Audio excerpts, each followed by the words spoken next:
जम्मू कश्मीर के पहलगाम में आतंकियों ने कई पर्यटक बेगुनाहों की जान ले ली, जिसका बदला लेने के लिए भारतीय सैनिकों ने ऑपरेशन सिंदूर चलाया। इस मिशन के तहत सेना ने पाकिस्तान की पनाहों में पल रहे आतंकियों के 9 ठिकानों को ध्वस्त कर दिया। भारतीय सैनिकों की इस कार्रवाई के चलते ऑपरेशन सिंदूर को एक बड़ी सफलता मिली। इस मिशन को सफलता मिली, ये भारत देश के लिए गर्व की बात है, लेकिन इसे राजनीतिक मुद्दा बनाकर अपनी रोटियां सेकना बड़ी ही शर्म की बात है।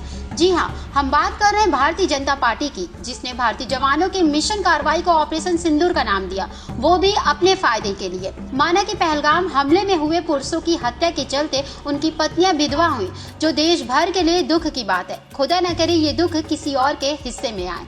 इस हमले में हुई विधवा महिलाओं को सम्मान देने के लिए इस मिशन को ऑपरेशन सिंदूर का नाम दिया गया, वो भी ठीक है। बात करें इसके सम्मान की, तो सरकार ने इन्हें मुआवजा देने का ऐलान तो किया है, मगर इससे क्या इन महिलाओं की पूरी जिंदगी गुजर जाएगी? आखिर ये अपनी जरूरतों के लिए किसके आगे हाथ फैलाएंगी? ऐसे में सम्मान के तौर पर सरकार को मुआवजे के साथ साथ इन्हें सरकारी नौकरी भी देनी चाहिए, मगर इसके बहाने भाजपा अपनी पार्टी को सबसे ऊंचा बनाने की कोशिशों में लगी हुई है। भाजपा की यह हरकत इन विधवा महिलाओं के सम्मान के साथ एक बड़ा खिलवाड़ करने का काम कर रही है, जो बड़ी ही निंदा की बात है। ये बात हम इसलिए कह रहे हैं क्योंकि ऑपरेशन सिंदूर की सफलता का जगह जगह गुणगान गाकर भाजपा कहीं न कहीं जनता को गुमराह करने में लगी हुई है। तभी तो पीएम मोदी सरकार 9 जून से घर घर सिंदूर बांटने की तैयारी में लगे हुए हैं।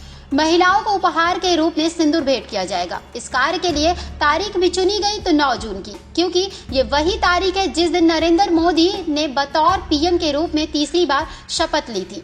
यानी इसी दिन मोदी 3.0 की शुरुआत हुई थी। मतलब साफ है कि भाजपा किसी भी योजना या फिर ऐसे किसी कार्य को करने के लिए तारीख भी चुनती है, तो वो भी अपने खास पल को देखकर। भाजपा सरकार के घर घर सिंदूर बांटने का कार्य उसके मुंह बोले लोगों को खूब पसंद आ रहा है, तो कुछ ऐसे लोग हैं जो इस कार्य को भाजपा की ओछी हरकत बता रहे हैं। सिंदूर की रक्षा के लिए हमारे पति के नपुंसक है, हम अपने पतियों से बोलेंगे ना, हमारे पति ने हमसे शादी की है, उनकी जिम्मेदारी बनती है। आप कौन हो?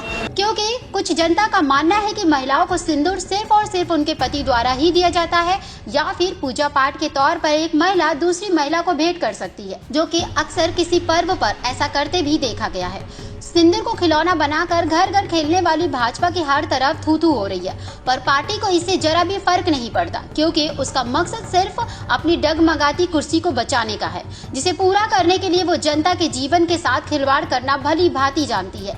ये वही भारतीय जनता पार्टी है जिसके आका प्रधानमंत्री नरेंद्र मोदी ने चुनाव के दरमियान राजस्थान में एक जनसभा को संबोधित किया, जहां कांग्रेस पर निशाना साधते हुए पीएम मोदी ने कहा, कांग्रेस ज्यादा बच्चे वाले लोगों को आपकी संपत्ति बांटना चाहती है।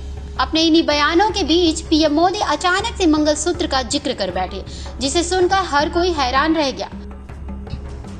मेरी माताओं बहनों, ये आपका मंगलसूत्र भी बचने नहीं देंगे। हालांकि एक वोट पाने के लिए कुछ भी कर गुजरने वाली भाजपा पार्टी की ये एक सोची समझी रणनीति थी, जिसके लिए उसने महिलाओं को अपना मोहरा बनाना जरूरी समझा, क्योंकि भाजपा पार्टी ये भली भांति जानती है कि वो सिर्फ उज्ज्वला या फिर आवास के नाम पर लोकसभा चुनाव में वोट नहीं पा सकती, क्योंकि भाजपा का 400 प्लस का टारगेट पूरा करने के लिए उसे जनता को भावुक करने वाला मुद्दा पकड़ना होगा, जिसके लिए वो महिलाओं का श्रृंगार चुन बैठी, ताकि महिलाएं आसानी से भाजपा का चुनावी हथकंडा बन बैठेंगी, जिसके जरिए पार्टी अपनी कुर्सी पर भ्रष्टाचार करते हुए काफी समय तक राज कर सकेगी। यही कारण है कि इस बार भी भारत पाकिस्तान की लड़ाई के बीच भाजपा ने अपनी कुर्सी को बचाने के खातिर ऑपरेशन सिंदूर जैसा जबरदस्त मुद्दा ढूंढने में कामयाब तो हो गई, लेकिन अब इस मुद्दे को चुनावी सफर बनाने के लिए महिलाओं को चुनना होगा। ये 30 मार्च का भाजपा ने इसका भी इंतजाम कर रखा है, और वो है 9 जून, जब हर घर में सिंदूर बटेगा, ताकि भाजपा को वोट भीख की तरह ना मांगना पड़े।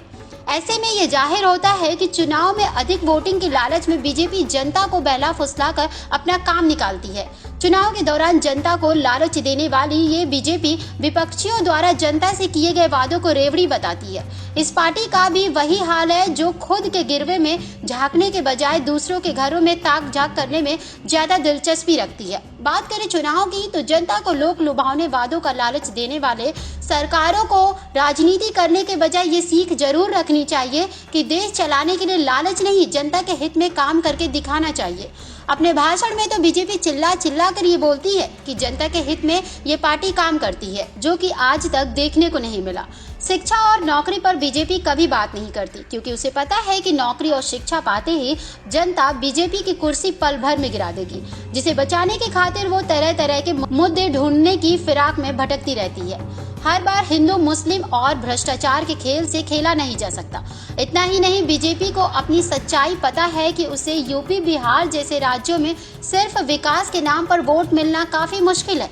सिर्फ विकसित भारत का सपना दिखाकर लोगों को अपने जाल में फंसाना आसान काम नहीं। इसी वजह से समय की नजाकत को परखते हुए एक तय रणनीति के तहत देश के प्रधानमंत्री नरेंद्र मोदी खुद ऑपरेशन सिंदूर के बाद से चुनाव के लिए रोड शो करते फिर रहे हैं, जिसको लेकर सीएम ममता बनर्जी ने भाजपा को मुंह तोड़ जवाब देते हुए कहा कि भाजपा के इतने बुरे दिन आ गए कि पीएम मोदी खुद रोड शो कर रहे हैं। यहाँ तक कि ममता बनर्जी ने पार्टी की धज्जियां उड़ाते हुए कहा कि ऑपरेशन सिंदूर का नाम जानबूझकर राजनीति पकड़ बनाने के लिए दिया गया था। जब सभी विपक्षी दल एकजुट होकर देश हित में विदेशों तक अपनी बात पहुंचा रहे हैं, उस वक्त केंद्र सरकार राजनीति होली खेल रही है। हम ऑपरेशन सिंदूर के समर्थन में हैं, लेकिन पीएम मोदी देश भर में रैली करने में लगे हैं।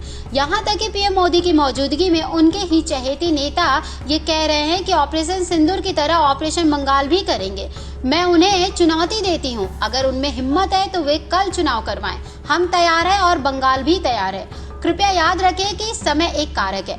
फिलहाल भाजपा के इस चुनावी रणनीति को देखते हुए ये तो पता चल गया कि ये पार्टी अपनी तरक्की के लिए महिलाओं के श्रृंगार को भी नहीं छोड़ेगी। संस्कारों का बखान करने वाली पार्टी के क्या इतने बुरे दिन आ गए कि अब इसे अपनी काबिलियत पाने के लिए महिलाओं के सिंदूर को तक चुनना पड़ रहा है, जिसका कोई अंदाजा भी नहीं लगा सकता।